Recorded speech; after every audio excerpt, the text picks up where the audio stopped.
Assalamualaikum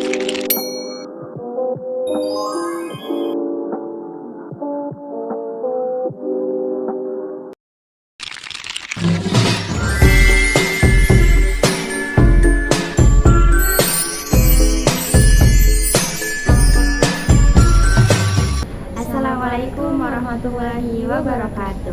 Kami Dari kelompok 7 yang beranggotakan saya Isnaini Maghfirah dan dan saya Diana Firahmadini akan podcast bareng dengan judulnya yaitu peran komunikasi dalam pendidikan untuk memenuhi tugas siapapun.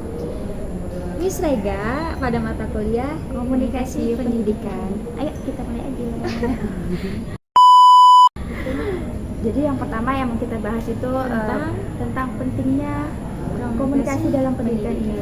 Menurut Dianovi sendiri, Nah, komunikasi kalau dalam pendidikan itu seperti apa? Ya, kalau menurut aku sangat penting ya. Jadi bagaimana komunikasi itu kan sebuah perantara bagi seorang pendidik untuk peserta didik dalam menjalankan proses pembelajaran begitu.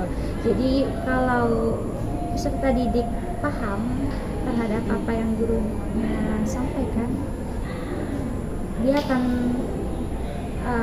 lebih mudah mengikuti pembelajaran selanjutnya begitu, dan bisa meningkatkan motivasi belajarnya ataupun menciptakan pemahaman yang lebih mendalam gitu. Kalau menurut kamu sendiri gimana? Pentingnya komunikasi dalam pendidikan ini kalau menurut saya sendiri sangat penting dalam pendidikan ya pasti. Gimana kalau misalnya guru tidak berkomunikasi dengan peserta didiknya, pasti peserta didiknya juga tidak akan paham tentang pembelajarannya ya pasti. Dan juga pasti selama proses pembelajaran cara berkomunikasi itu sangat-sangat penting. Kalau misalnya gurunya tadi tidak menjelaskan, apalagi susah menjelaskan, si murid dapat dari mana gitu. Walaupun pasti dapat dari orang tua, dari rumah, tapi apa masuk ke sekolah kalau misalnya kognitifnya sendiri tidak berkembang. Terus kalau misalnya pentingnya komunikasi di pendidikan ini untuk mengembangkan juga masa-masa berkembangnya anak, berkembangannya peserta didik ya, sekaligus peserta didik. Pasti kan semakin gurunya banyak berkomunikasi, banyak berbicara, apalagi juga sekalian menambah ilmu kan, pasti ilmu-ilmu yang dipunya dari peserta didik itu pasti lebih banyak. Berarti penting banget ya. Sangat-sangat penting sih. Oke, kemudian yang kedua kita akan membahas pengembangan karakter yang terjadi apabila komunikasi sampaikan. Ya. Kalau untuk pengembangan karakter tuh apalagi di masa-masa misalnya masih golden age yang umur 5 tahun, 6 tahun yang masih sekolah awal itu sangat-sangat penting ya pasti pengembangan karakternya, dimana mereka pasti baru memulai sekolah, baru tahu step-step sekolah, baru tahu aturan-aturan di sekolah itu seperti apa. Itu kan ya bergaul, pasti kan awalnya dikasih tahu sama gurunya, nggak mungkin tiba-tiba tahu, walaupun akhirnya kebiasaan. Tapi kan pasti guru tuh berkomunikasi, ntar habis ini nyanyi, habis ini belajar, habis ini sholat, pasti kan dikasih tahu sama gurunya, diperintah. Berarti komunikasi kan. Kalau misalnya tidak diperintah, apa yang mau dilakukan di si peserta didiknya kan mereka belum aja paham gitu ya. Itu juga nggak berlaku cuma di masa-masa golden age aja ya. Pas kita sudah kuliah gini kan pasti tetap ada perintah ya dari dosen. Entah ini seperti ada tugas ini kan, suruh belajar, disuruh belajar, entah disuruh bikin tugas ini gitu kan. Tugas ada perintahnya. Nah, nanti ada komunikasi tuh dari dua arah. Nah, kalau saling berhubungan. Iya, saling berhubungan. Kalau menurut Dianovi sendiri pengembangan karakter dan komunikasi ini penting nggak? Iya, penting banget sih. Karena jauh sebelum anak itu masuk sekolah kan pasti di rumah juga dididik oleh orang tuanya bagaimana. Contoh kecilnya aja, bagaimana anak itu bila minta tolong sesuatu kan harus meminta dengan baik gitu, terus berterima kasih dan menghargai orang lain. Terus juga bagaimana dia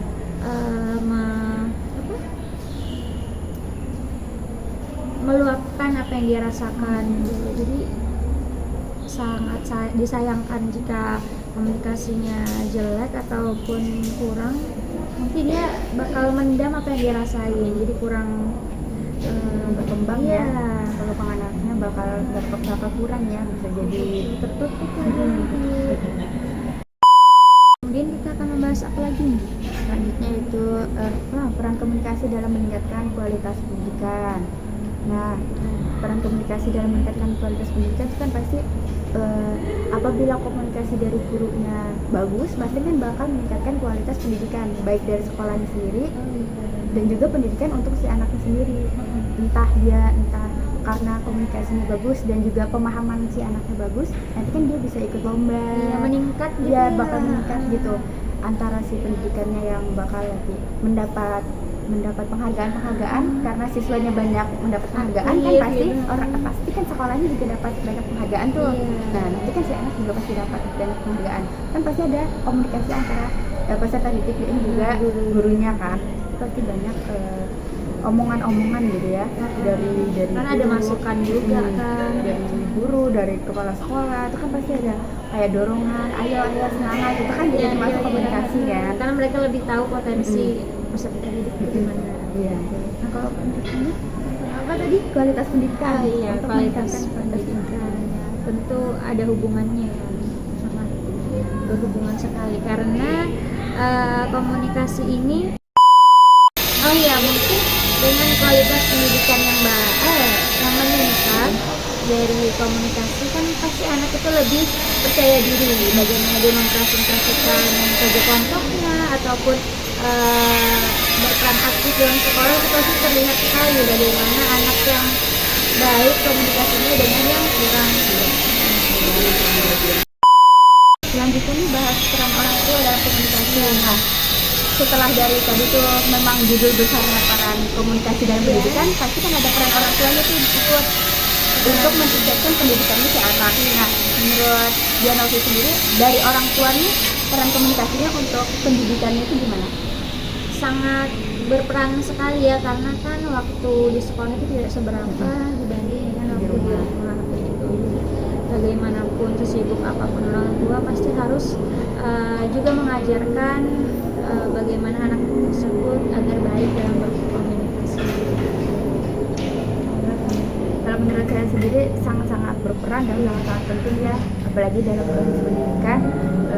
Pasti nggak selamanya ya, betul kata Dianovi tadi, waktu di sekolah kan hanya sebentar, waktu yang banyak itu di rumah. Jadi bagaimana cara orang tua itu sangat-sangat berkomunikasi dengan anak supaya di sekolahnya juga bagus gitu, terbentuk gitu sudah. Jadi di rumah tuh paling enggak orang tua itu menanyakan tadi di sekolah bagaimana, terus juga menemani anak dalam belajar, misalnya tahu perkembangannya. untuk tahu perkembangannya dan juga untuk tahu misalnya ada hal-hal yang dilalui nggak tadi di sekolah itu, kayak di sekolah ternyata ada sesuatu tapi anaknya nggak mau cerita. Nah, berarti kan orang tua yang harus sangat-sangat berperan ya. Kadang kan sering didapati nggak sih kayak orang tua tuh lebih menyalahkan anak tanpa tahu apa yang dirasakan oleh anak, jadi anak tuh takut. Iya, betul. Cerita gitu. Kadang orang tua yang harus memancing duluan ya apa yang terjadi dalam pendidikannya selama ini supaya pendidikannya sendiri nggak terhambat. Kadang ada yang di rumah kayak kelihatan baik aja, sekali sama temannya udah beda. Ternyata di sekolahnya, di dalam pendidikannya itu ternyata nggak sama kayak yang orang tuanya lihat. Ntar tiba-tiba kan bisa jadi orang tuanya malah dipanggil ya sama sekolahnya ya, sudah dipanggil sama Jadi sekolah. Iya, bom. karena tertumpuk sendiri karena komunikasi yang kurang, jadinya anak ini bingung mengekspresikannya bagaimana. Iya, bingung cara memilah antara yang baik dan yang benar. Betul. Jadi dia lebih menutupi aja. Berarti itu masuk ke salah satu tantangan ya. Iya, salah benar. satu tantangannya tadi tuh kurang berkomunikasinya tuh jadinya si anak menutup diri. Jadinya si anak menutup diri. Apa ada faktor lain lagi kan tantangannya? Mungkin tantangannya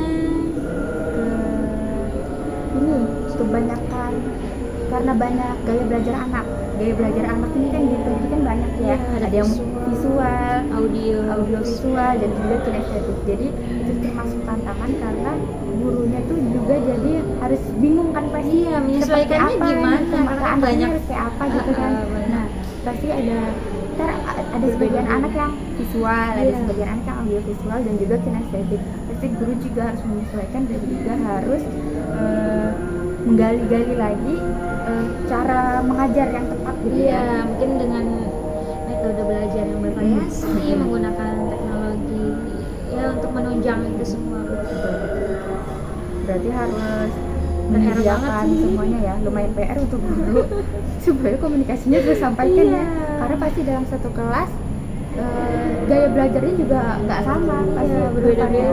Jadi guru bisa memakai video juga yang bersuara kan, videonya kan pasti yang bersuara, dan juga nggak selalu di dalam kelas, mungkin bisa itu Iya, keluar bisa keluar outdoor gitu ya. Itu sih. Berarti itu cara menghadapi tantangan tadi ya itu ya, bisa nggak selalu di dalam kelas Iya, belajarnya. itu sih. Iya. Selanjutnya nih, ada tips nggak untuk meningkatkan komunikasi tuh dalam anak, atau nggak dalam meningkatkan komunikasi sendiri, ada tipsnya nggak? Nah, kalau menurut aku mungkin dengan apa tadi? Dengan melakukan pendekatan, misalnya kayak guru ada mendapati siswa yang kurang bisa berkomunikasi dengan baik, dilakukan pendekatan, kemudian dengan memberikan contoh yang baik, mungkin perlahan-lahan itu supaya dia mencontoh, pastikan dia juga akan ada rasa ingin bisa berkomunikasi dengan baik gitu. Iya sih. Kalau menurut kamu? Betul juga sih. Mungkin tips-tipsnya ya guru sendiri bisa mengikuti pelatihan untuk meningkatkan komunikasi dengan anak dan juga dengan sesama guru. Pastikan itu kan karena masih dalam lingkup pendidikan. Nah, jadi untuk bisa pelatihan, bisa juga memvariasikan seperti tadi, gaya belajarnya itu divariasikan Biar nggak monoton biar gitu nggak aja. monoton. Habis itu juga dari sekolahnya mungkin bisa mendukung, Mengadakan gitu ya ya. mengadakan kayak misalnya ceramah-ceramah kayak lomba-lomba gitu kan, bisa meningkatkan komunikasi juga ya antara siswa satu dengan siswa lainnya yang bukan tidak sekelas tuh, Iya, jadi supaya kayak ada berkenalan kerja ya. kelompok atau menemui Ya, salah satunya kan class meeting tuh kan bisa jadi, karena bisa berinteraksi juga, berkomunikasi dengan kelompok lain, dengan kelas lain gitu kan, itu juga bisa menambah tipsnya untuk meningkatkan dari komunikasi sendiri. ya, jadi nggak harus di lingkup sekolah situ aja, kelas gitu. Kalau untuk orang tua mungkin tipsnya ya lebih memperhatikan anak dan juga mengkomunikasikan segala hal ya dengan anak, jadi anak ini tidak merasa salah ataupun tidak merasa terabaikan gitu, Iya, karena orang benar. tuanya nggak pernah komunikasiin, apalagi tentang hal pendidikan kan orang tuanya paling jarang tahu ya tentang pendidikan ya. Benar. Anaknya banyak Ya udah, yang penting udah disekolahkan betul, gitu. iya lagi betul banget itu. Jadi kayak harus ditanya itu kan, pasti anak tuh nggak bakal ngasih tahu ya, kadang-kadang nggak bakal ngasih tahu kalau misalnya orang tua yang tidak pernah nanya. Jadi harus banget tuh orang tua tuh tipsnya bertanya ya ke anak ya. Kamu Jangan tipenya lupa ya. gimana? Kayaknya kamu ngasih tahu semuanya deh. Enggak sih, Oke, ya. harus ditanya dulu ya, Oh, baru ditanya. sama sih seperti anak yang kita ucapkan, harus bertanya dulu, ditanyain baru kita ngomong. Tapi seringnya itu kayak ada kesenjangan gitu, bagaimana cara komunikasi orang tua yang maksudnya mereka kan dari usia yang jauh betul. kan beda dengan anak sekarang yang Nah, kayak singkat padat jelas gitu doang gitu. Nah, berarti juga orang tua harus mengetahui zaman sekarang dan juga pendidikannya yang di sekolah ini kayak apa, komunikasinya, biar bisa menyesuaikan, biar juga anak ini nggak merasa dijudge banget nih begitu ditanya, tapi malah si anak rasanya dijudge nih, karena komunikasinya orang tua mungkin yang kurang ini ya, kurang benar, tapi ya Kadang intonasinya yang naik sedikit Iya, aja kita marah. ya, si anak mungkin kayak ngerasa perasaan di sekolah guru nggak kayak gini, Iya, tapi kok bener. malah sama orang tua kayak gitu ya gitu. Berarti kan ada yang salah juga nih, orang tuanya kurang mengetahui nih di pendidikannya kayak apa, dan di zaman sekarangnya kayak apa, itu kan juga ini ya. Intinya harus belajar terus ya guru, orang tua Guru belajar. orang tua harus belajar ya. Karena perkembangan zaman ini komunikasinya pasti lebih banyak ada ini pembaruan ya. Iya, ada belum pembaruan lagi pasti. bahasa istilah-istilah anak zaman sekarang tuh kan. Iya. Kalau kita nggak mengikuti. Nah, menurut kamu sendiri bagaimana otomatis menyiapkan kan kedepannya pasti kita kalau minimal menjadi ibu rumah tangga gitu, maksimal ya mengajar gitu. Iya. Jadi apa yang disiapkan? Mungkin disiapkannya cara dari sekarang ya, mungkin belajar betul-betul, terus juga mendengarkan apa ya, kayak petua dari dosen juga, kayak dari podcast juga tentang misalnya ya tentang parenting bisa, tentang ntar ke peserta didiknya itu seperti apa, supaya guru ini juga tidak salah dan juga tidak ketinggalan zaman mungkin ya. Benar, berarti parenting itu bukan untuk anak sendiri, Bukan ya? anak sendiri, kalau misalnya menjadi Anak guru, orang berarti juga untuk anak orang. Iya benar. Supaya ya kalau bisa mendidik anak orang pasti juga bisa mendidik anak sendiri iya, kan. betul. Jangan kebalik, jangan malah Iya, anak sendiri gak diarahin, jangan sampai. jangan sampai ya gitu. Benar. Jadi tantangannya emang banyak banget sih. Apakah menurut Dianovi, kalau komunikasi yang baik itu pasti dapat meningkatkan hasil belajarnya siswa dalam pendidikan? Menurut saya pasti sih, karena kan sedikit banyaknya komunikasi ya, komunikasi yang baik pasti akan berpengaruh dengan hasil belajar siswa. Pasti ya, pasti berpengaruh ya. Biasanya juga ini nggak semua pendidikan sih, biasanya kalau misalnya yang komunikasinya bagus gitu, pasti guru kan sering melihat ya, oh anak ini sering bertanya gitu kan, atau enggak sering diskusi sama temannya itu bagus gitu kan, diskusinya dalam hal baik ya, bukan yang mau ngobrol tiba-tiba pas pembelajaran, tapi memang komunikasi entah kata kelompoknya atau memang aktif aktif gitu, pasti kan itu si guru kan pasti melihatnya ada nilai lebih nih, ada nilai plusnya nih, karena si peserta didiknya pede gitu dulu ya. Heeh. Dengan skala yang kecil gitu. Tapi kalau dulu menurutku kayaknya komunikasi itu kurang apa penting gitu. Yang Iya. penting akademiknya dulu. Nanti kan dia nggak harus ngomong gitu kan, kalau kuliahan baru terasa Ngomong, gitu baru kan, terasa, presentasi ngomong apa gitu. gitu. Jadi kalau dulu tuh kayak kurang penting gitu. Iya, kayak diam, banyak diamnya gitu ya. Kalau zaman dulu mungkin ya semakin sekarang sih semakin berubah ya, banyak SD, SMP, SMA kan sudah banyak disuruh ngomong gitu ya, sudah banyak disuruh Bahkan kayaknya lebih pintaran mereka iya, gitu kalau gitu kan. dilihatnya. Berarti kan zaman sekarang sudah lebih banyak komunikasi ya, udah diajarkan kemajuan komunikasi itu udah mulai bagus ya pasti ya. Ya, karena perkembangan zaman juga ya pasti ya. Iya, Semakin harus lama kita pasti komunikasinya lebih beragam, Meningkat. lebih meningkat, lebih bagus juga gitu. Jangan lupa ya diingat komunikasi itu penting. Dipelajari terus. Dipelajari terus. Sekian. Iya. Supaya apa nih? supaya mengikuti lah perkembangan. Ya, supaya tidak ketinggalan zaman. Untuk diri sendiri dan juga untuk orang lain itu kan pasti sangat-sangat berpengaruh. Sekian ya Dari podcast dari kelompok 7 tentang pentingnya peran komunikasi dalam pendidikan. Bye-bye. Assalamualaikum warahmatullahi wabarakatuh. Dadah.